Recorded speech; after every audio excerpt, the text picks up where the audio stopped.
अस्सलामुअलैकुम जी। Introduction to electrodynamics Griffith का fourth edition है। एग्जांपल 5.9 चैप्टर 5 मैग्नेटोस्टैटिक चल रहा है।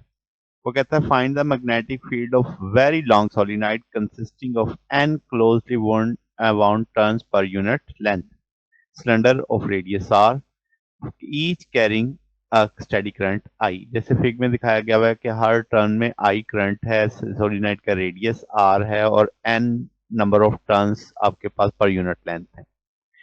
फिर वो नीचे बुक वाला चूंकि एग्जाम्पल है डिस्कशन करता है कि जब आप वाइंडिंग्स के पॉइंट ऑफ व्यू से देखोगे तो प्रिटेंड करोगे हर आपकी टर्न कैसी है, सर्कुलर है। फिर वो कहता है अगर इससे आपको मुश्किल होती है तो आप देखेंगे जो नेट करंट है डायरेक्शन ऑफ सोलिनॉइड एक्सिस में, आप ये मत देखें कितनी क्लोजली वो वाइंडिंग है। फिर वो कहता है कि पिक्चर करो instead of sheet of aluminium foil wrap around the cylinder, यानी वो इतनी क्लोजली हो जाती है कि वो एक शीट की तरह आप मान लो कि वो हो गया है। Carrying the equal uniform surface current के इज इक्वल टू एन आई, यानी उस तरीके से वो बिहेव करेगा कि इतनी क्लोजली आपने उस चीज को क्या किया हुआ है, पैक किया हुआ है, बाउंड किया हुआ है। वो कहता है अगर आप बाइंडिंग डबल कर देंगे आप वन एंड से, फिर आप कहेंगे कि सेम सेंस होगी, क्या वो वापस जा रहा है करंट उधर से। तो एलिमिनेट करेंगे नेट लॉन्गिट्यूडनल करंट को, हम कहेंगे ये ट्रुथ होगा कि तमाम अननेसेसरी जो आपके पास थॉट्स हैं, field inside the solenoid is huge relatively speaking हम बात कर रहे हैं, और फील्ड जो लॉन्गिट्यूडनल करंट का है वो टाइनी है। तो ये सारी बातें आगे चल के हम डिस्कस भी करते हैं। सबसे पहले अब तो हमें देखना है बी की डायरेक्शन क्या होगी। क्योंकि बी अब दायरे में है तो हम पहले सोचेंगे क्या उसका रेडियल कंपोनेंट होगा, तो हम कहेंगे नो, इसका कोई रेडियल कंपोनेंट नहीं होगा। हम अज्यूम करेंगे कि रेडियल कंपोनेंट बी का लेट्स से पॉजिटिव है, पहले हम सपोज कर रहे हैं ये चीज समझाने के लिए। पॉजिटिव है तो हम कहेंगे वो आउटवर्ड डायरेक्शन में एग्जिस्ट है। अगर हम डायरेक्शन रिवर्स कर दें करंट की तो जाहिर सी बात है बी को भी रिवर्स होना चाहिए, तो हम कहेंगे अब बी किधर होना चाहिए, इनवर्ड होना चाहिए। तो ये एक चीज है। अब इसी सोच को इसी लिहाज से सोचते हैं, इमेजिन करते हैं कि हम सोलिनॉइड को फ्लिप कर देते हैं अपसाइड डाउन। इसकी जो फ्लिपिंग करनी है वो बिल्कुल वही है जैसे हमने करंट को रिवर्स कर दिया है ऑब्जर्वर के ख्याल से, यानी ऑब्जर्वर के रिस्पेक्टिव से हम बात कर रहे हैं। तो सोलिनॉइड का स्ट्रक्चर तो सिमेट्रिक होता है अबाउट इट एक्सिस, तो हम कहेंगे ये सेम होगा जब हम इसे किसी भी पोजीशन से देखें अराउंड द एक्सिस, यानी सिर्फ एक्सिस वाली साइड से देखेंगे तो हमें तो वो एक जैसे ही लगेगा।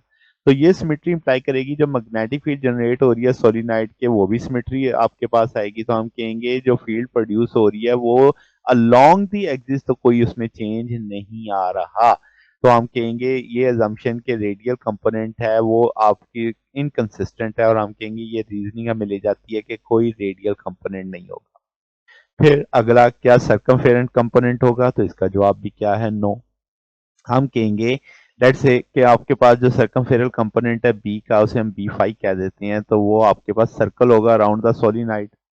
तो अब आपके पास अगर हम इसमें ला लगाते हैं तो आप कहेंगे बी कांस्टेंट हो जाएगा, बाहर ले लेंगे डीएल को 2 पाई एस मान, सर्कमफेरेंस जितना पाथ मैंने इमेजिन किया आउटसाइड सर्कमफेरेंस पे। अब उसके अंदर तो कोई करंट नहीं है, नेट करंट जो आप इनक्लोज आएगा।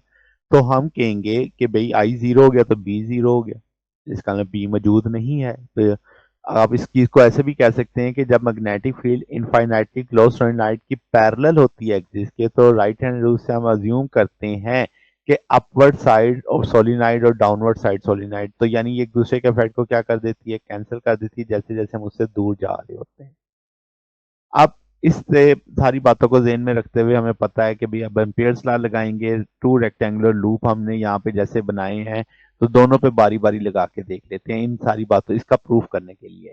तो लूप वन हम कहेंगे इंटायरली आउटसाइड है, इसका डिस्टेंस एक साइड का ए है दूसरी साइड का बी है, यानी एक और ये बी है।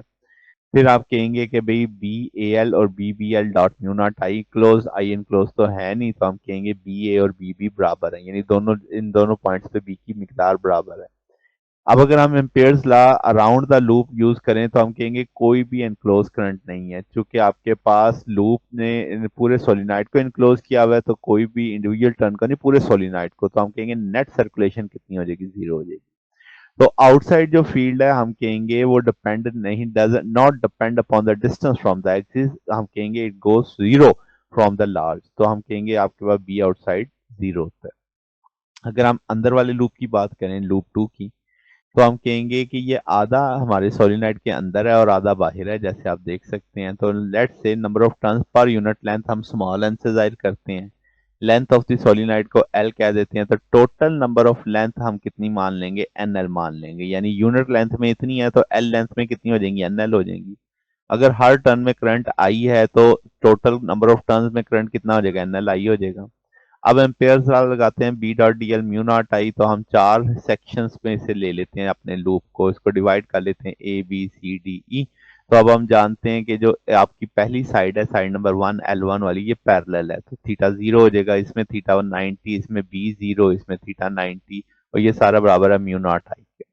अब हम इसमें से एल एल से कट जाएगा तो बी बराबर आ जाएगा म्यू नॉट एन आई के। तो हम कहेंगे जो इन साइड है mu not an I Z, Z आपकी वो डायरेक्शन के अकॉर्डिंग आ जाएगा। तो हम कहेंगे फील्ड इनसाइड यूनिफॉर्म है, ये भी डिस्टेंस एक्सिस से डिस्टेंस पे डिपेंड नहीं कर रही।